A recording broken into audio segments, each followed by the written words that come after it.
Hey everyone, this is Sarah Black with Hardcore Vigilante Studios, and I'm back with another marker review video.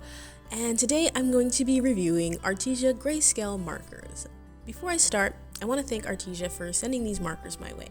Arteza has been really great and sent me a couple of sets of markers to test out, and so far I can say I am really in love with this marker brand. I love the way they blend, and I love how vibrant their colors are. And initially, when I got this set of grayscale markers, I was a little worried because I don't normally draw with grayscale markers at all. I just use them sort of I guess as a color, maybe even to shade a bit, but normally I just do all of my drawings pretty much in full color. And anytime I do a black and white drawing, it's mainly watercolor. So I was kind of worried when I first started this piece because I didn't want it to be too monotone or murky and have pretty much the foreground, middle ground, and background kind of blend into each other, just because I'm not used to working with grayscale markers at all. So I was a little worried. Mainly I started off using these markers during art night studies, so whenever I would go to live drawing classes, I would use them to just really quickly block in the shading.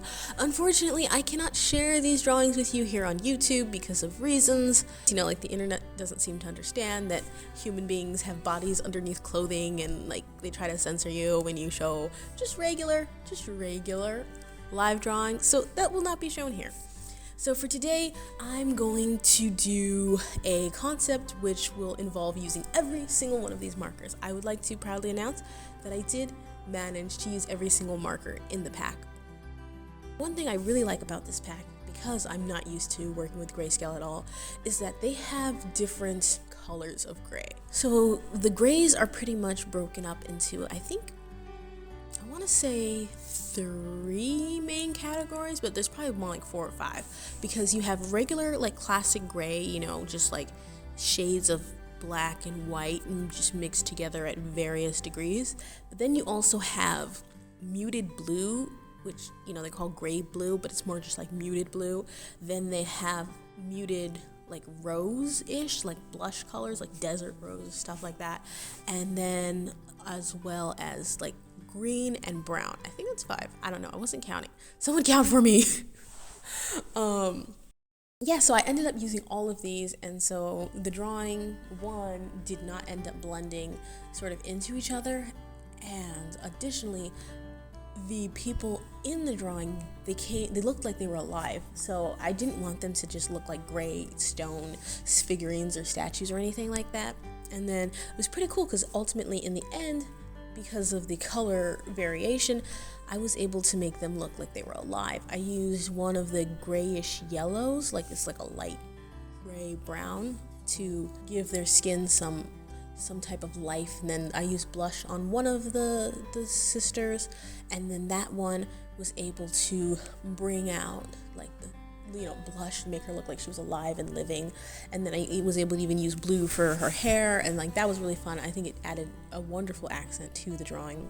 And then for the other sister, the pale sister, she does look a little more ghostly, a little bit a little frost giant action going on, just because I ended up using blue just to accent her, just to sort of have a contrast between her and her twin. And then I was yeah, she kind of looks a little dead, but I think by adding that yellow, I was able to bring her back to life just a little bit. So I really wanted to play around with the color gray and what the color gray means and what can be achieved with it. So one of the things that came to mind was just doing a piece about the moon, which is what it ultimately ended up being.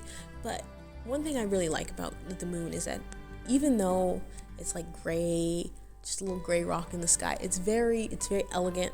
It's got class, and it's just got this magical mysticalness about it. And so that's why I wanted to capture this piece. A majestic moon goddess that's just ethereal, floating through the air. So that's what I was going for. And I wanted to also play off of the two sides of the moon, the duality of the personality. You have the light side of the moon, and then you have the dark side of the moon. And so that's what I ended up going with. And originally I was gonna do 2 witches, maybe they were gonna be fighting each other, or maybe they would just be interacting with each other, and just have one good witch and one bad witch. And so then I was playing more into that concept, and then I got to maybe I should do some twins, and then I was like, you know what would be really, really interesting would be to do some Siamese twins. And I've never actually done a Siamese twin piece. And I knew immediately that I should do it by how much I was like, ooh, like I really don't want to do this. I'm like, this is gonna look really weird. I had all of these negative sort of ideas about doing it. I was like, oh, it's gonna be hard, it's gonna be strange. Like, how do you make the pose? Like, where do you attach them? So that's pretty much how I ended up on this idea. So it was like, the moon isn't two separate people, it's the same one, and it just has two different sides to it. So that's ultimately what I ended up doing, and I think it actually came out pretty well. And so I'm excited to try more new things in the future. Okay, so let me get back to speaking about these markers and final thoughts. And I will come up with some cons, because I feel like pretty much every product can be improved upon, even if it's just like personal preference and stuff like that. So again, things that I really love about these markers is how well they blend, especially for markers that don't have a brush tip. They just have a chisel tip and a broad, no, that is a chisel tip. They have a chisel tip and a fine tip, and I feel like they're just very sort of juicy markers, I guess, and they blend really well. You're also able to lift shades, so like if you put down a darker shade and you go over it repeatedly with lighter shades, you are able to lift up some of that darkness. So in case you go too dark in the beginning, you're able to sort of like take that back. And so that's one of the things that I really enjoyed about them. And again, it's just like the colors just pop off of the page. I don't know if you can see it very well in the video, but it's just like they just come at you, and it's amazing. I love it. And especially for a set of gray markers, it's really awesome, just like how vibrant it is. Oh, and another thing that I really enjoyed about these grays is that they did include colors. I really like the muted pinks and the muted blues. It's really a great addition to like the sets that I already have, just to have some darker colors, because as I mentioned before, they are pretty vibrant. So it's nice to somehow, I guess, have like muted and vibrant colors at the same time. So it's pretty awesome. I know they're just pretty much starting to put their color collection together, but one of the things that I would really love to see them incorporate in one of their like later sets, or maybe add to this set if they expand it to include more colors, I would definitely like to see darker grays. Like maybe just like 1 or 2 shades lighter than black.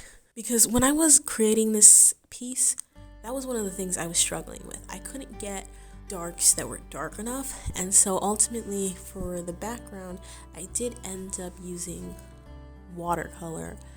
And I did that for 2 reasons. I did that for texture and to get that nice little gradient, that nice smooth gradient.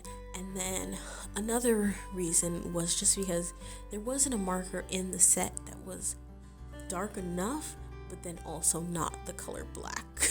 So I think that's one of my, suggestions for them in the future, is to just have grays that are darker. So that way you can add that depth and shadow for characters who are, darker, like the dark side of the moon. I feel like I could have definitely used some more punch and pizzazz when it came to her skirt.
Anyways, that's it for today. I hope you guys enjoyed this video. If you're interested in picking up a set of these markers yourself, I'll leave a link to them in the description. If you want to follow me, I would say on the daily, but I'm no longer going to hold myself to that. But if you want to follow me on Instagram for updates and to be part of my voting polls, give me ideas for, YouTube videos and stuff like that, then you can follow me on my Instagram. I definitely post things more often on my Instagram than I do on my YouTube. However, I'm no longer holding myself to that daily posting mentality.